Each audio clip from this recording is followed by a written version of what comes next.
On to the next. It was nice to watch film and only see 5 turnovers. It was nice to see us really execute and get defensive stops the last 8 minutes of that game. We were dialed in. We looked like a really good basketball team in those moments. A lot of things to grow on from that game. We beat a good Michigan State team that had obviously won 7 in a row and been hot. So, held serve, and now it's on the road to Minnesota, a team that is confident. They're coming off a great road win at Ohio State. Took Wisconsin to the wire at Wisconsin. So this is a team that is playing much better than their record. They're very big. They have tremendous physicality. They've got one of the guys that is maybe playing as well as anybody, in Dawson Garcia. Inside-out threat, can drive it, can beat you off the bounce. And, they're a team that is a very, very capable team offensively of having big nights from the 3. So, we've got to play hard. We've got to be dialed in terms of being able to understand that they're going to, Dawson can pick and pop, Dawson can roll, Dawson can post. They've got a big point guard. Cooper is a young man that is an unbelievable shooter. If you give him a crack, he's going to make it. So you put him with Battle, and that gives you a very formidable trio. So a good basketball team, and we're going to have to play well tomorrow. Coach, a quick turnaround and a lot of games in a short span here. How do you manage that from the fatigue factor? Yeah, the challenge has been we've had a lot of the late games, so it's a short, abrupt, more mental day yesterday in terms of preparation. We moved very quickly from the previous game and moved right on to the next. We try every day to, after every game, to find 1 or 2 things to clean up, and then we work on it or talk about it. But we didn't go real long yesterday. Today we'll have a good hard practice and prep for Minnesota, and then it's Fletch and Paul and Palmer's job to help these guys with recovery and hydration and nutrition, and we count on those guys to really work at it. You got feedback from Luke's appointment earlier, a couple days ago, I guess? Yeah, it's just a progression back to practice now. So he's, I actually watched him run sprints yesterday. He'll start very shortly here with some light individual workouts on the court, and then, working his way back to a full practice and then kind of fitting him in. So the progression's been positive. What have you seen from him just managing through this time and just kind of the way he's approached this? Yeah, the hardest thing to do is, one, when you're that age, have patience. But he's impatient, and I think he's done everything that he can do. I think he's occupied his time in a very positive way. I think he's learned to see the game a little bit, maybe from a coaching side of view, other than just the player side. But he's done everything he can possibly do, and some probably. So he's been great, and we'll look forward to seeing him back in practice. Kind of changed up the offense early in the season. What made the spread kind of the system you wanted to kind of lay down and focus on? Passing,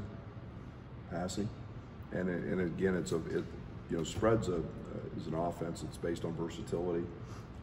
It's very positionless, but it's about passing. It's about cutting. We're a very good cutting team. So you put all those things together, and it just kind of fit. You kind of ran the spread a little bit. When did you kind of get introduced to the spread? When did you start kind of using that? Oh, we're going to go back a long time. Johnny Orr. When Johnny Orr was coach at Iowa State, played against it. And I always felt as a player it was one of the hardest things to guard. And just kind of took it. Dana Altman ran a version of it at Creighton. We do some things a little different, but a lot of the similarities.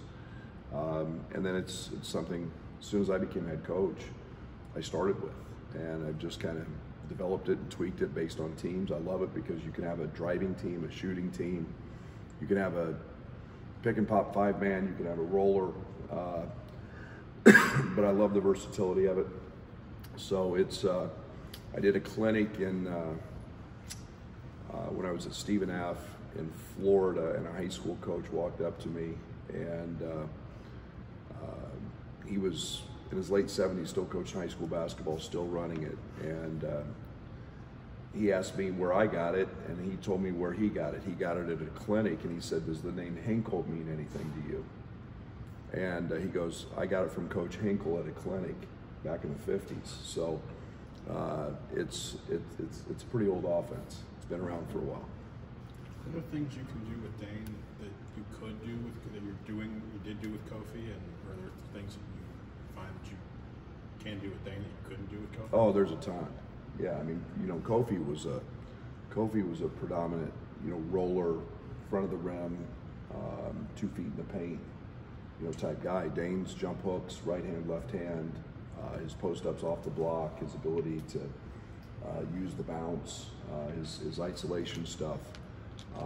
2 completely different players, and see some of the same results because Dane's very, very effective doing some of the same things Kofi is, but he's got a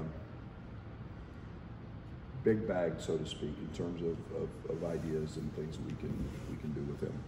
Might be a silly question. A couple of years ago, you guys did that all-access game against Penn State. Can you take anything realistically from that, or like how did you approach maybe not putting everything on the table, so to speak, like Minnesota? I didn't worry about it personally. You know, I think everybody's different. You know, we all have a pretty good idea of what everybody's calls are and plays are. It's still getting those 5 guys to understand it and handle that. So, yeah, Minnesota's got really good personnel. Do we have play calls? Yeah, we still had them anyway. So it's not that big a deal. Coach, it seems like during this winning streak, roles are a little better defined. Is that a fair assessment? And are the players a little bit more bought into what's expected? Well, I think there's more comfort. I think just the fact that it's mid-January and we've played, I don't even know what a record is. You played 15 games or 16 games, whatever it is. You start to identify those type of things, and you know, as a coaching staff with 9 new guys, you know, we had to figure out where to go and who could do what, and that takes some time. But yeah, so role identification is always a big part of success. Brad, I know you pride yourself on defense with this group, but when you hold Nebraska to 1 point over the final 4.5 minutes or so, and you outscore Michigan State 15-6 over the last 4.5 minutes or so, how tough is it to kind of lock in defensively at that point in the game, especially in a conference like the Big Ten, and how well does that reflect on this group of guys to have been able to do that for the last few games? Yeah, I lock in a lot defensively. I probably lock in more defensively because then I've got to be very dialed into what they're trying to run and what they're trying to, the adjustments they're trying to make against us. And you know, we made a couple of switches the other night, or a couple changes the other night that led to some late game switches because of their personnel.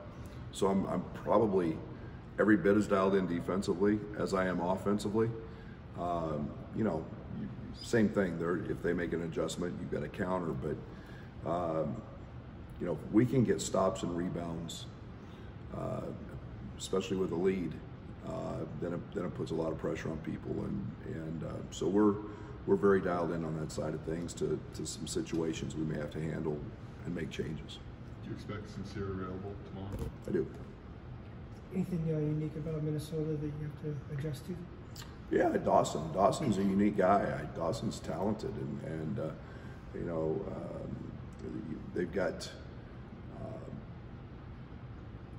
above average 3-point shooting. I mean, they're a team that can really get going shooting it. We've got to guard the 3, and you know, Dawson, you know, catches the ball, plays a lot in the middle third of the floor. He's a very good ball handler. He's a guy that, again, can pick and pop, and he's a good passer. So, you know, if you switch Smalls onto him, he goes to the post.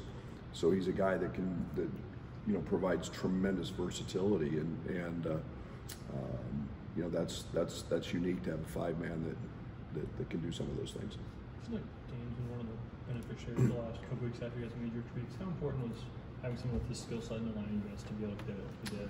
Yeah, we've always known Dane's really talented. I think it was a matter of more so than, you know, he was playing, but it was a matter of one, conditioning. It was a matter of two, you know, a little concerned with depth in some areas, and trying to manage the inside out, you know, part of it. You know, Coleman was so good in our, you know, in our 5-out stuff, and yet we needed paint touches, and you know, that's why the change is. We've always known Dane's extremely talented and very gifted as a passer, very gifted as a scorer. So you know, it was just time and point touches or paint touches, excuse me, were a big part of it. Thank you. Thank you.